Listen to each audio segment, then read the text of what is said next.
Thank you very much.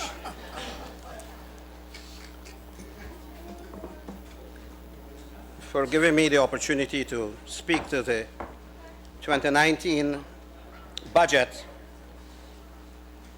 during this debate.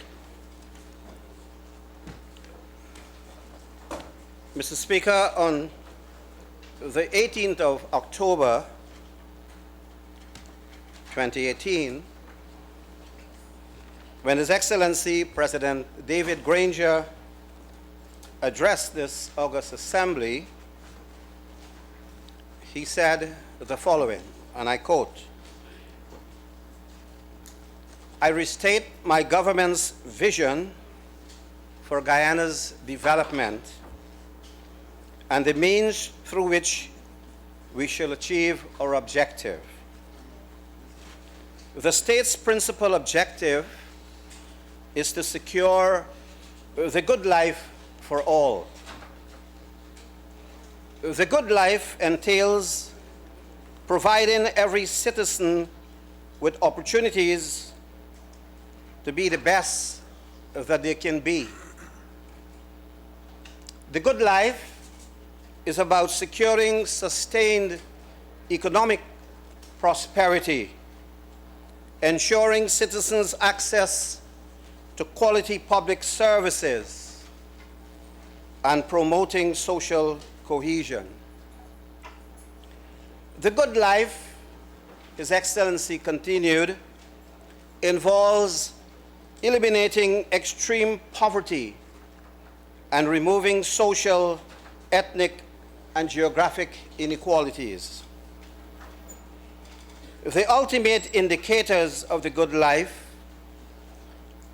are happy communities, happy households, and happy people," unquote. I believe that those words used by His Excellency in his address to this Parliament have guided the theme of this next year's 2019 budget, transforming the economy, empowering people, building sustainable communities for the good life. Our foreparents were motivated by emancipation and the end of indentureship to work and to make sacrifices so that they could enjoy their freedom and lay foundations for the good life. The good life for our people was the dream of the fighters for our independence and the expectation of our new generation under our republic. While 50 years of one-party rule may have many negatives and many consequences, successive governments did make notable contributions towards transforming our economy, to give Guyanese a greater stake in and to share in our national wealth. Over the years, Mr. Speaker, our people claimed the right to elect their governments, both at the central and local levels, which gave them greater power to share and influence the nature of our society. They used the nation's wealth, not party wealth, through national budgets to take us further along the road to a good life. Mr. Speaker, everyone knows that we cannot do the things we like to without money, whether as salaries and allowances, pensions, social assistance, student loans and stipends, income tax exemptions, and savings at the personal and corporate levels through concessions. Budgets are not new to me, sir.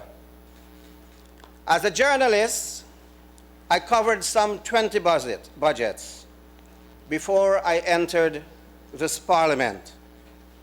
And I was involved directly or indirectly as a government minister in shaping the policies for budgets over another 20 years. The 2019 budget, however, is the biggest budget ever. $300 billion, $700 million is a lot of money. It's enough bread. This $300.7 billion national purse will ensure that all persons in the public service get an improved salary. The increases are based on a progressive model. Those with lower salaries get a bigger increase. These include the vast majority of employees in government ministries, government departments and offices, teachers, doctors and nurses, policemen and soldiers, firemen and women, coast guards, and so on. The opposition during these debates said that there are no jobs. But I heard as I was coming in here, the Honorable Member Anil Nandlal shouting, screaming, how his party, the PPP, is opposed to $60 billion being set aside to employ public servants, highly educated and specialized persons in the public service.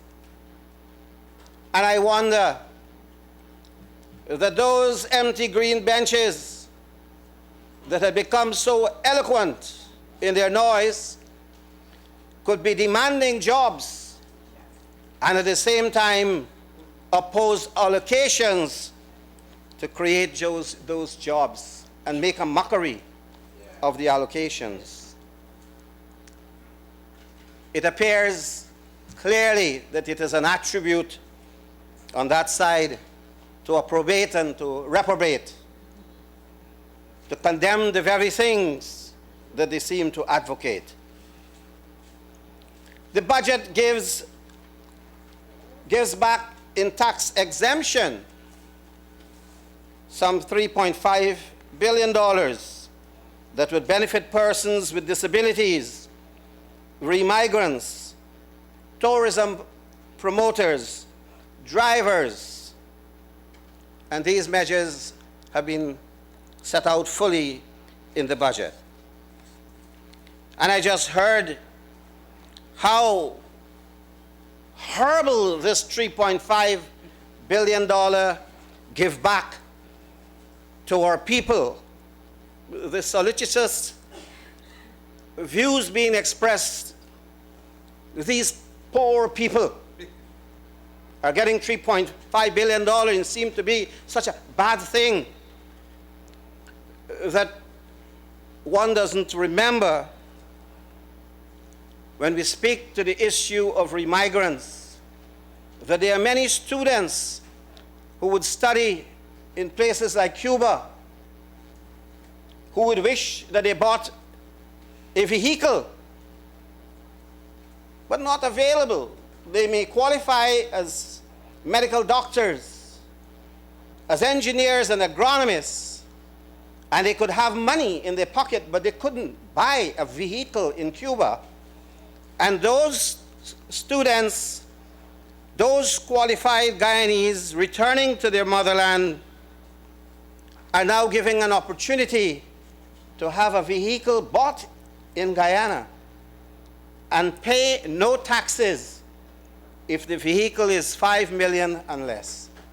And we know it is possible that they can secure a vehicle in Guyana and they can have capacity and they can benefit, so that this lamentation of the poor Guyanese people being given back $3.5 billion as if it means nothing is a part of the political rhetoric that we have heard for on these last days and even just now. I will come to the meat of the matter,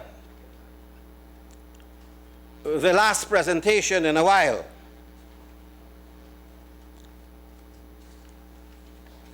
Sir, we know that tens of thousands of jobs are secured from the funds in this budget. There's one thing talking about creating jobs. There is another of budgetary allocations being set aside to pay those who are in employ in the public service. And I will explain in other areas. But we hear from those empty green chairs how the emoluments are going up, how the government is voting more and more money to pay salaries, emoluments, and it's supposed to be a bad thing. It would have been better for those doomsday advocates that the government freeze allocation of emoluments and find no money to pay public servants or to do the things that the government is elected to do. And then they come back and they will say, poor public servants are not being paid. Poor people not being given facilities that they are entitled to. So that you have this pathetic lamentation in what has now become, for the empty green benches, a no-win situation. It is difficult to even formulate a response to that type of political nihilism. That out of nothing comes nothing.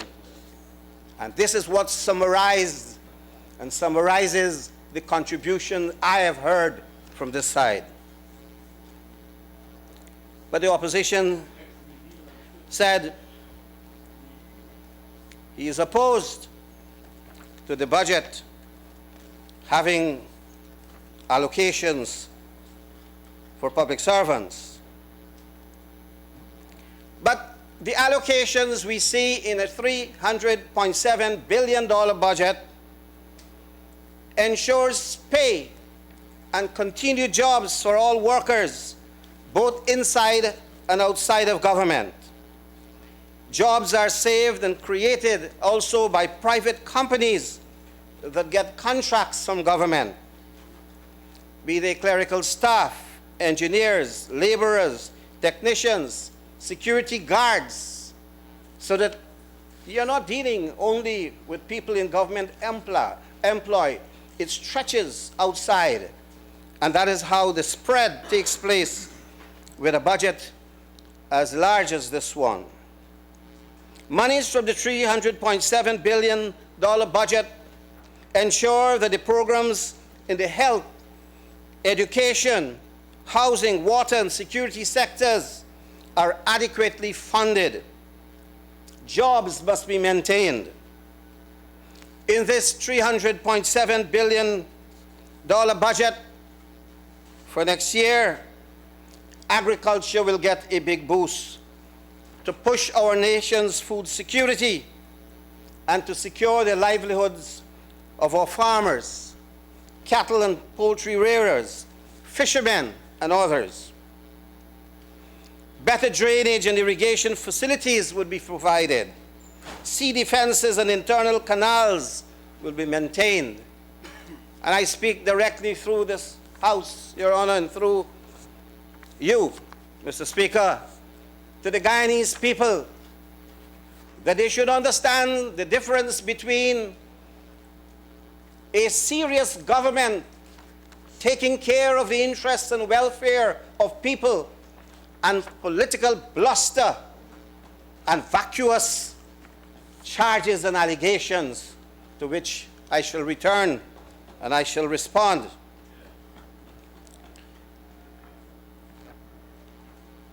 Better drainage and irrigation facilities would be provided.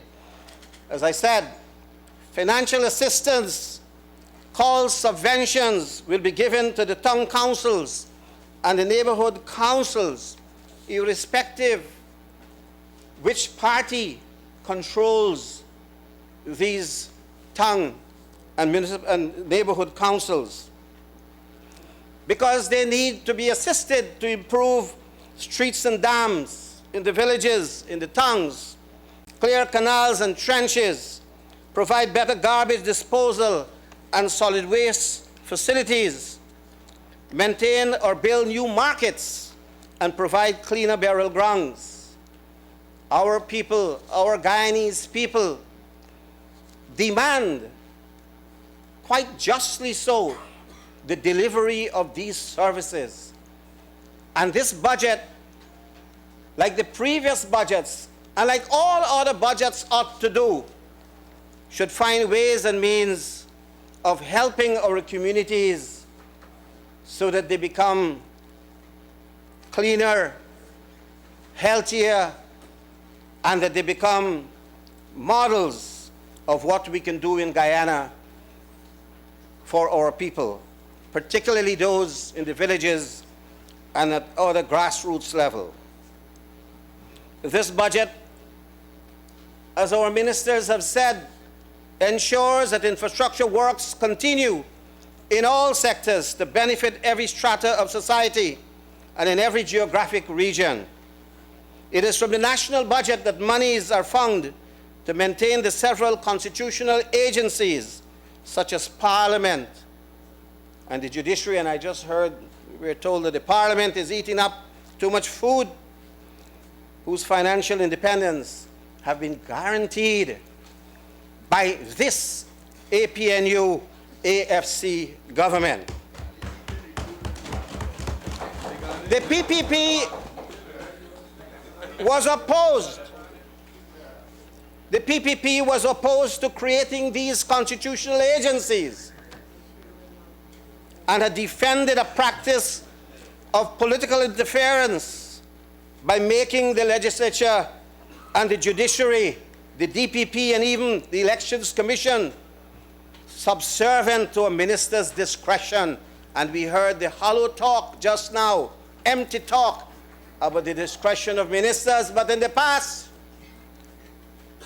if the Elections Commission wanted money to do anything to ensure the integrity of the electoral process, for which they are commanded by the Constitution, they had to take their hats out and go to a minister of the government, not even a minister, the head of the presidential secretariat then. Someone had once nicknamed him as Rasputin. And they had to go to beg, if a judge, if the chancellor wishes that a judge should travel overseas, they would have to go to a subject minister because monies were coming from a budget agency, and to seek monies to travel. And you know the old saying, he who pays the piper calls the tune.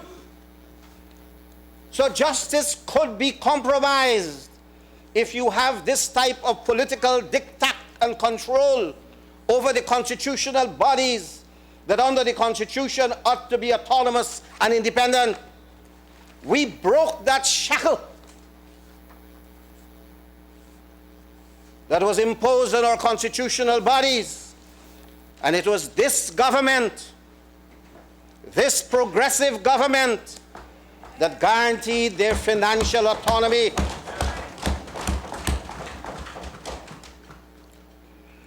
But having created these bodies, Your Honor, even the government is then bound to obey the law. And the law says that it is only the cabinet and the finance minister acts through and for the cabinet,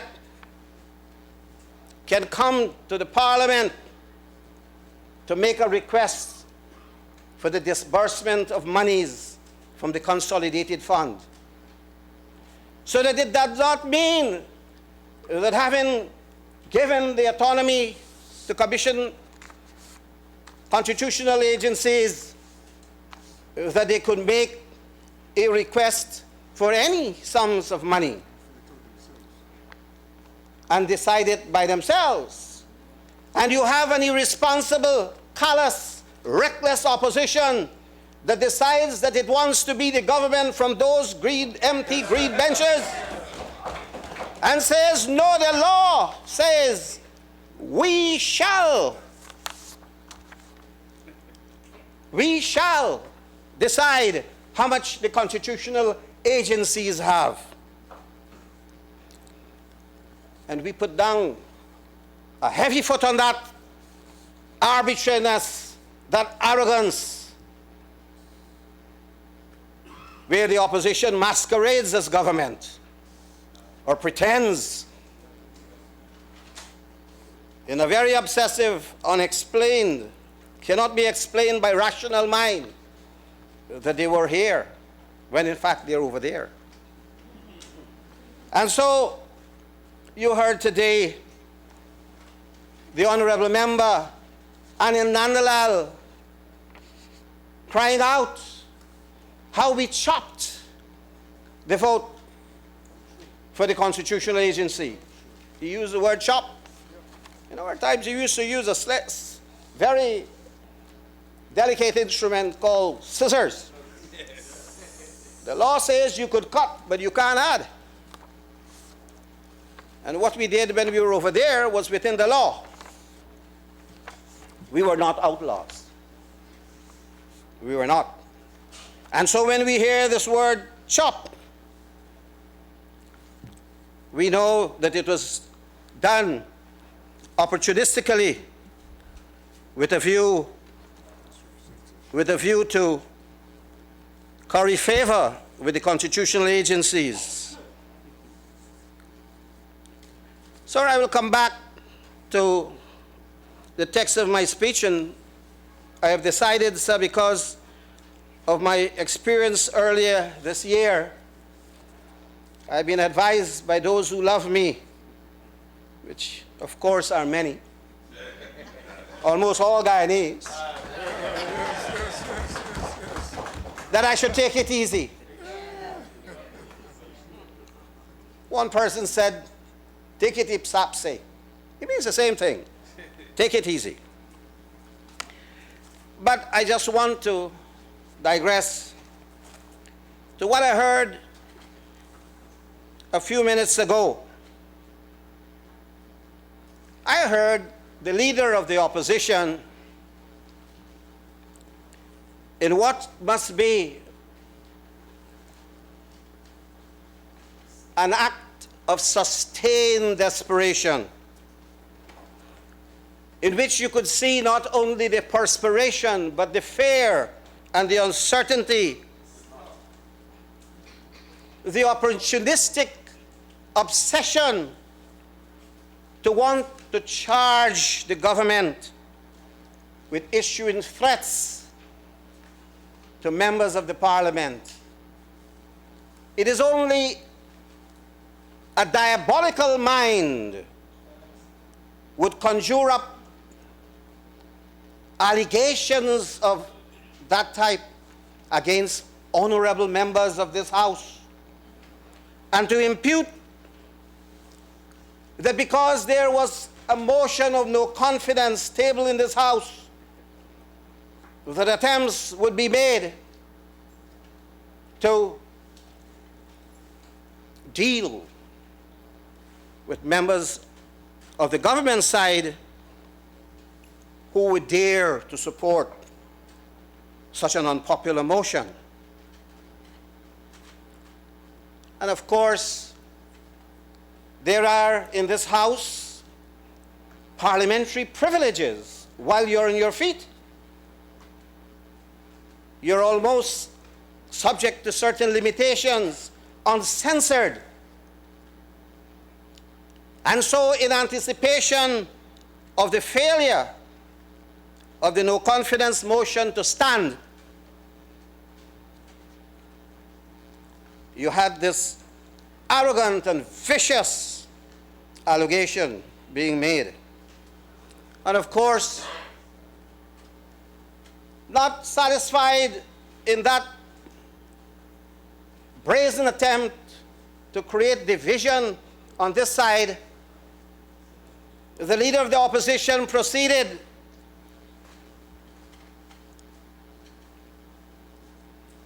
as a constitutional expert,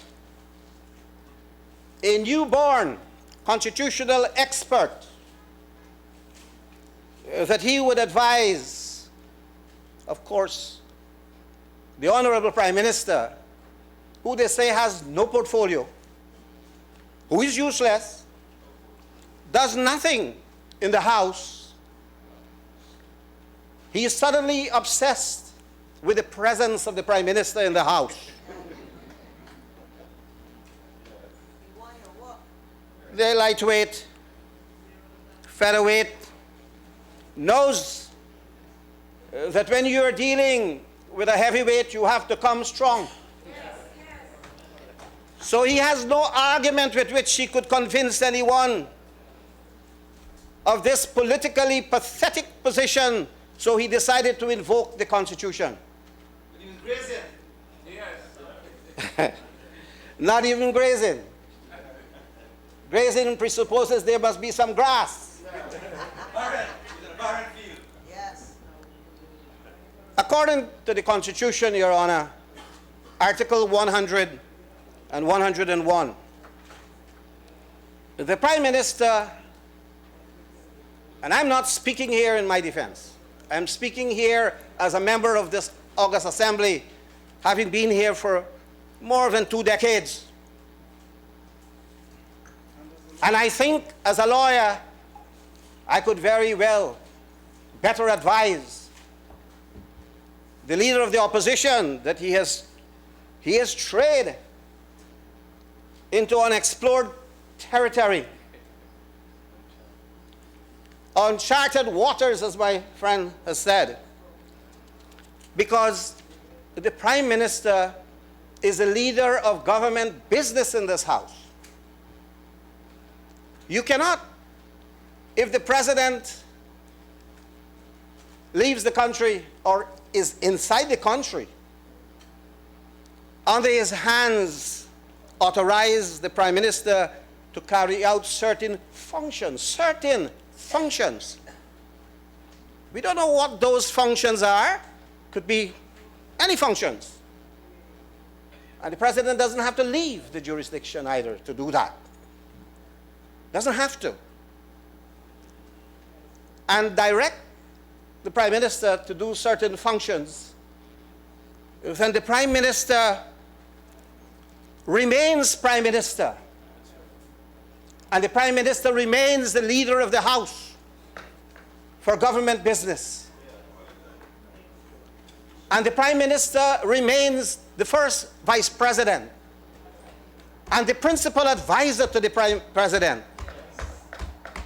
The Constitution, and I can tell you this because I have been on the committee that explored and examined the Constitution, the 1980 Constitution from 1996, even before that. We were probing the Constitution from 1990.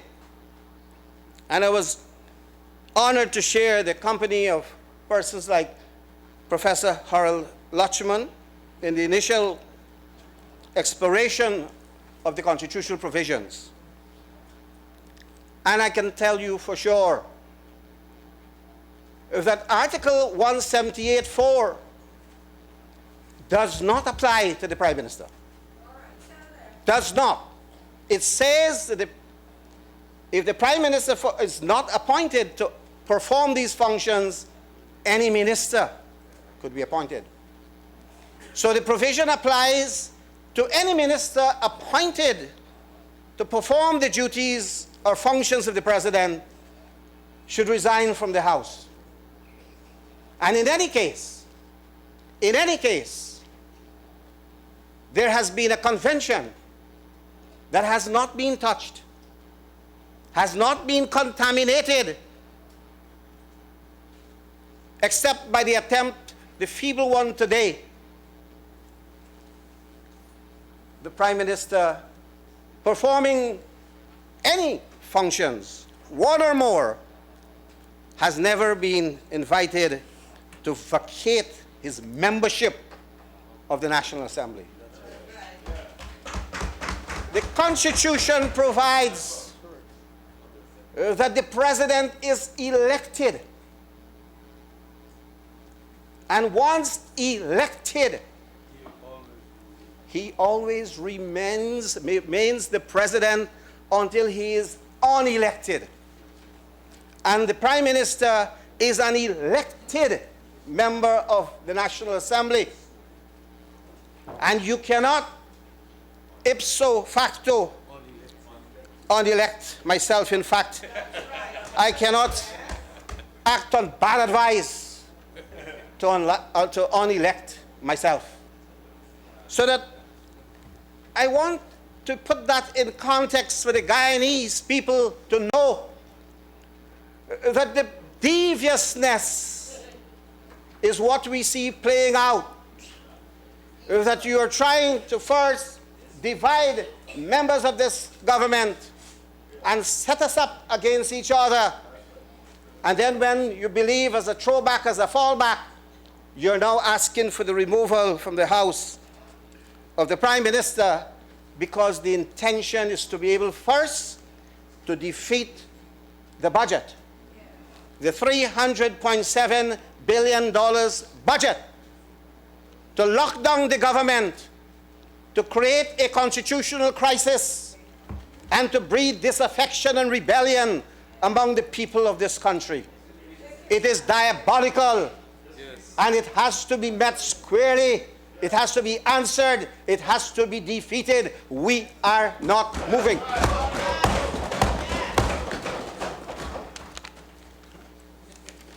And to last year, and the year before, and the year before the year before, when the Prime Minister would take the floor to speak to the budget, the opposition would stage its usual annual ritual of walking out, storming out, and that this Prime Minister has no power, according to them. He has no portfolio. According to them, the propaganda, the bottom house, he's a waste man. And they run every time the Prime Minister stands on his feet. They cut and run. They hide. And so I believe that that mischief has to be answered. And that is why when you deal with a nation's feeling, and I'm not without people who think that the Prime Minister is a fit and proper person. I'm not without a large number of persons.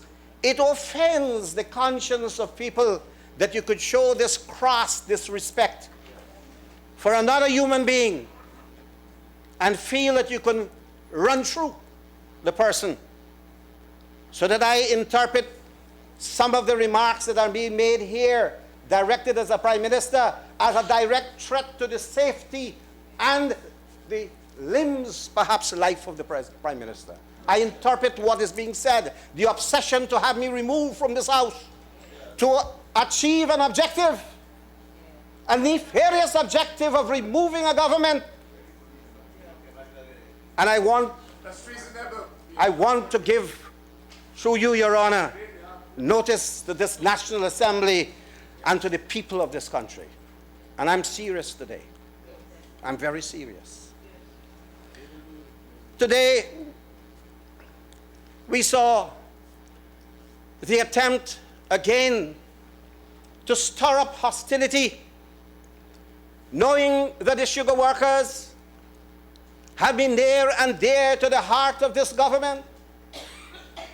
I have sat with President David Granger and members of the cabinet for days and days and weeks and months, agonizing how we could deal with the tragedy in the sugar industry which we inherited. We heard the leader of the opposition say how they had a feasibility study since 2000. And they mentioned all the names of the companies that had given advice in 2000 that the estate should be concentrated in East Berbice, where it is better suited for cane cultivation.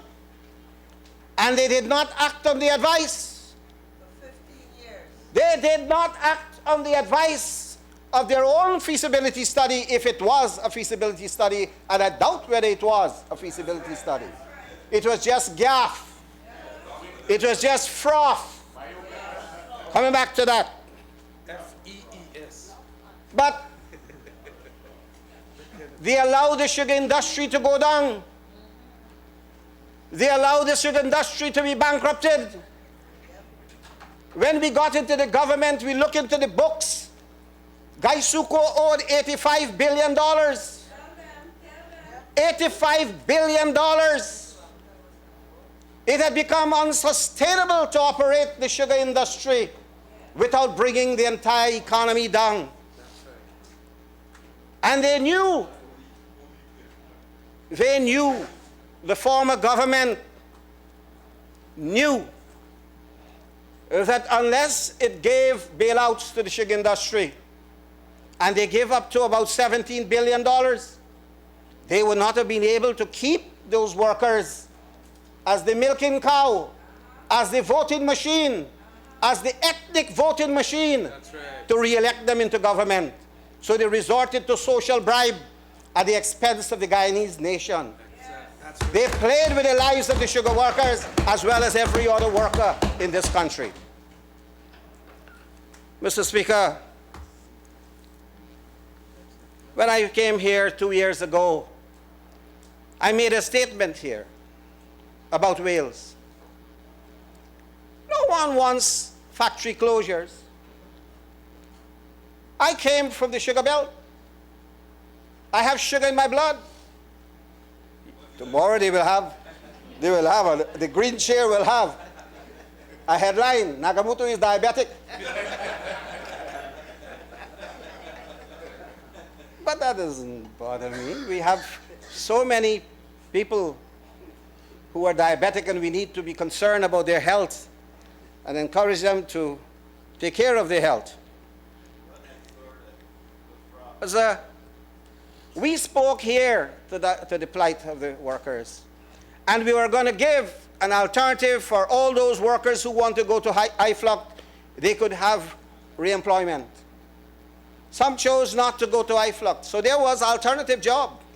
This is not the work of a callous administration. And they were paid. There was a balance. There were others who weren't sure they wanted to go immediately or take severance. But the union that is in the bosom of the PPP, GAU, it filed a court action and got an injunction that the severance should not be paid until they were consulted. And there were information reaching me that they wanted union dues to be deducted first. And they wanted workers who took loan to pay back the loan. They wanted to milk these poor sugar workers. Poor suffering sugar workers.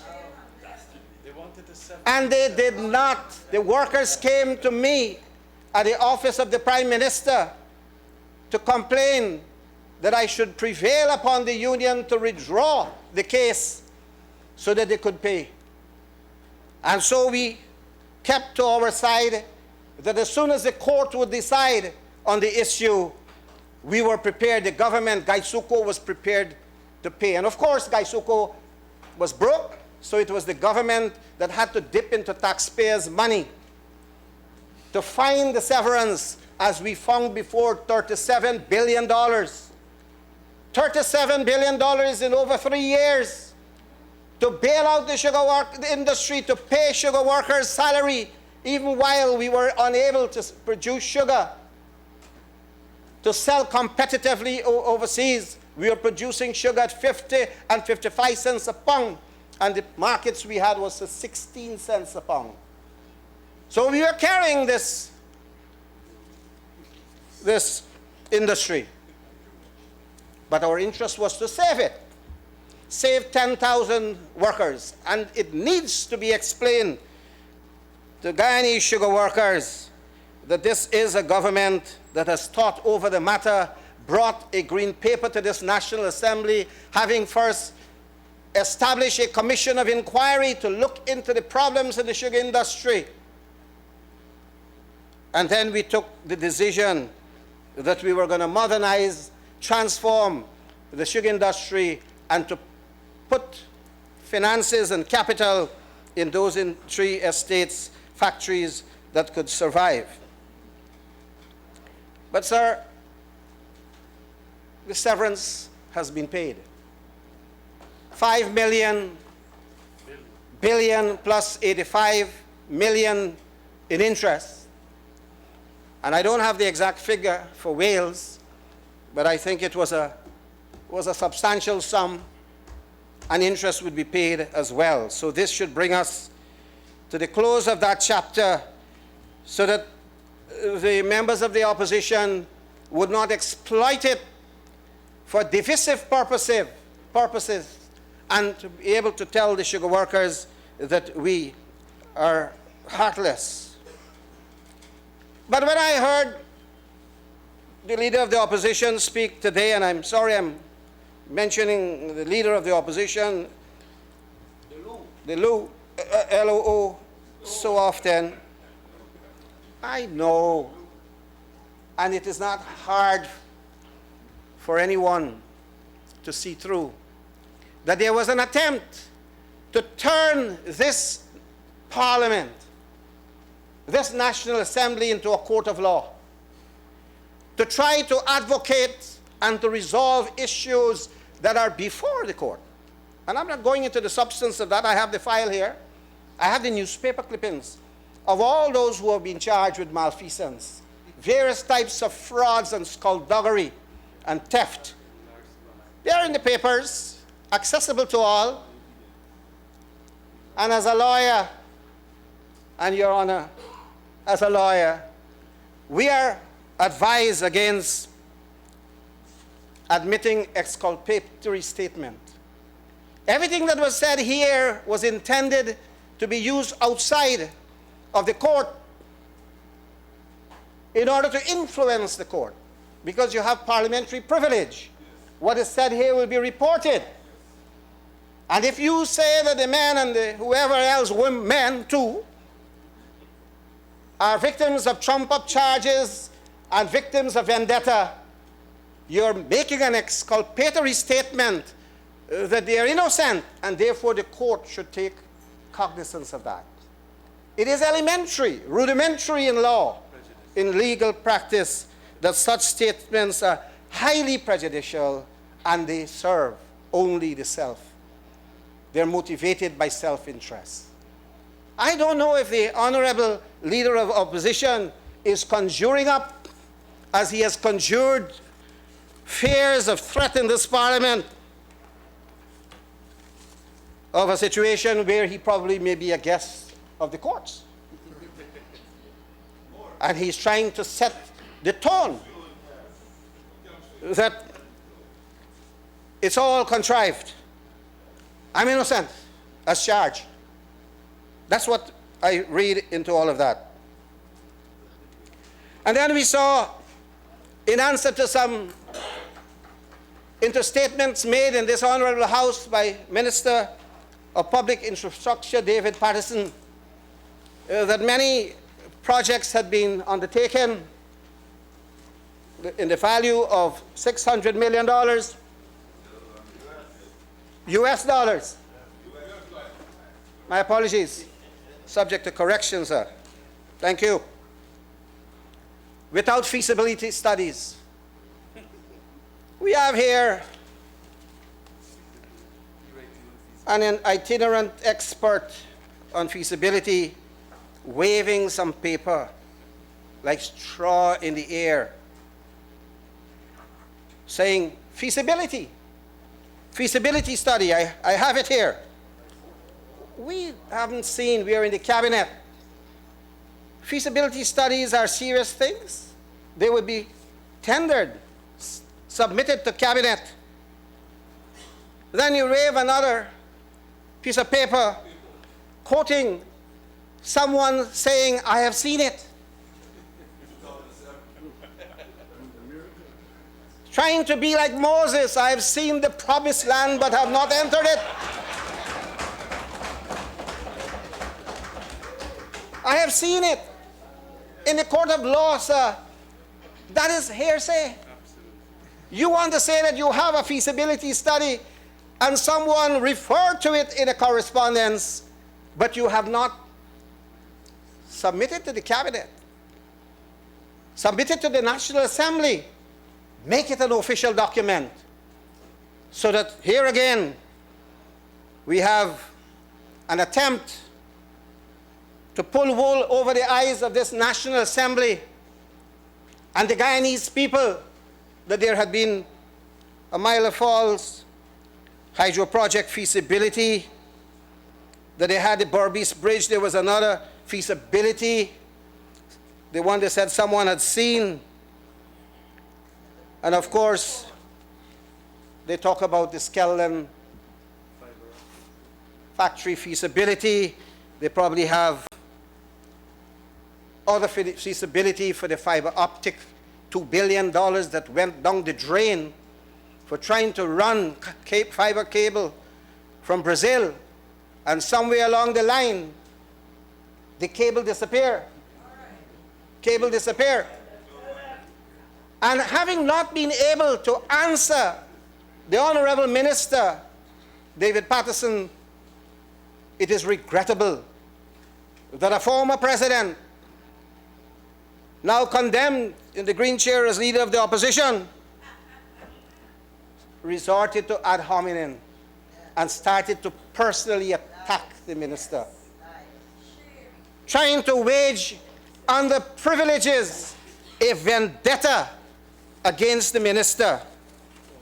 And it turned this debate into a vicious assault on the character of prominent Guyanese of merit, Guyanese of quality, like Dr. Clive Thomas, renowned in the world as a third world economist, and Mr. Anand Gulsaran, throwing these derogatory, derisive remarks about their character and their capabilities. It is really, really a descent to the political pit. And so I believe that what was passed out here as a contribution to the debate was intended to turn this House into a political opera, a political theater, because there was nothing that you could see that was rational that was coming from it. We heard a few years, every year, you see, I describe that Nagamootoo, Nagamootoo, Nagamootoo, the Nagamania. It's a disease. It's a disease. No. It has a cure.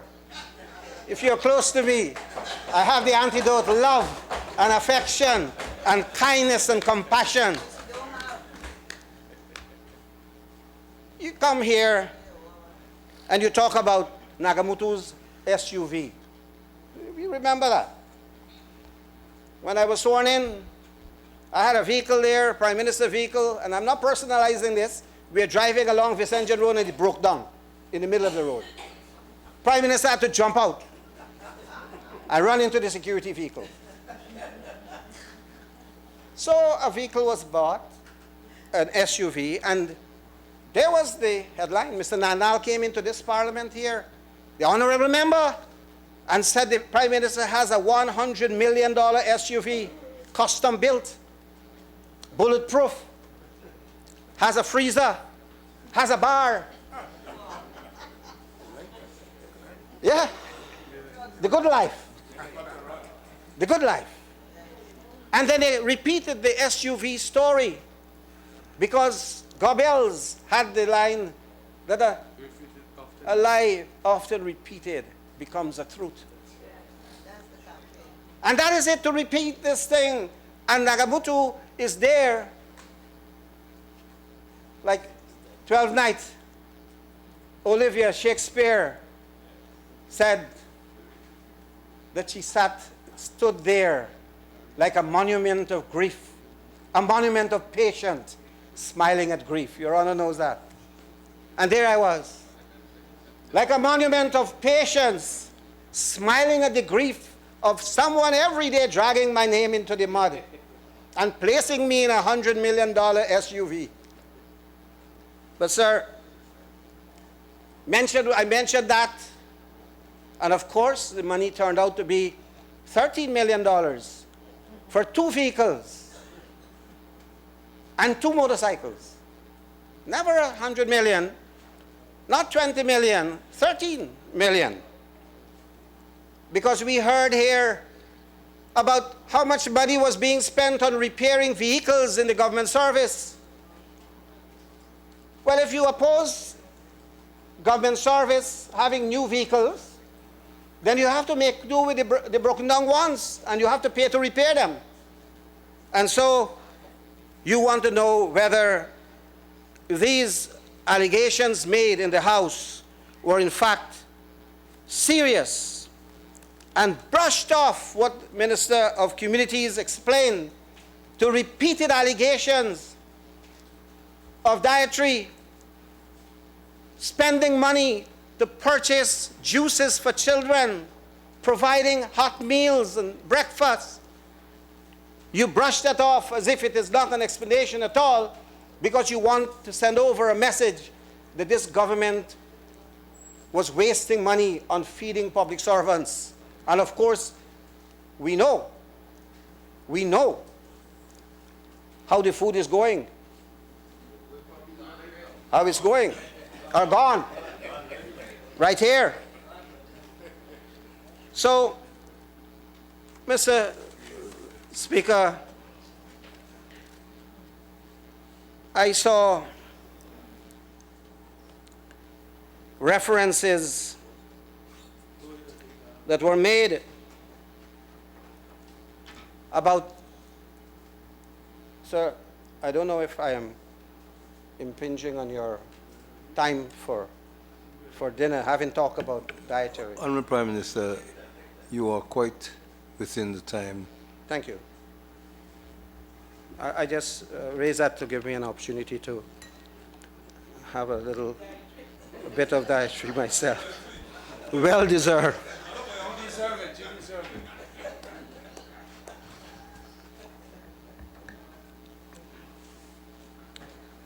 Sir, then when the conversation ran cold, and I saw the honorable leader of the opposition sweating profusely,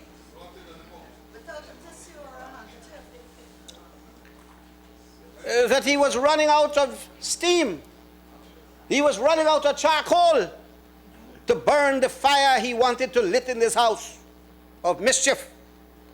And he referred to problems in the party camp. He was referring, of course, to the PNC, trying to paint a picture to exploit the illness, and having made that nice statement, we are in sympathy with the president and wish his speedy and full recovery, etc., etc.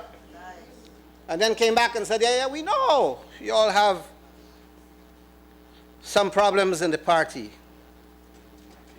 And I was glad he said that, because it gave me the opportunity to immediately rebut is that the problems are over there, not new problems.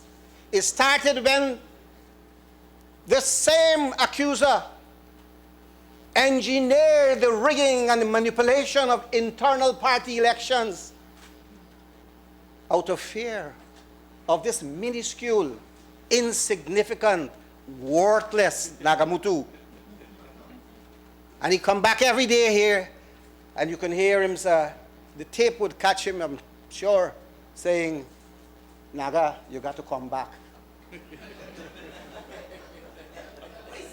Naga, you got to come back. Both Ghana Falls.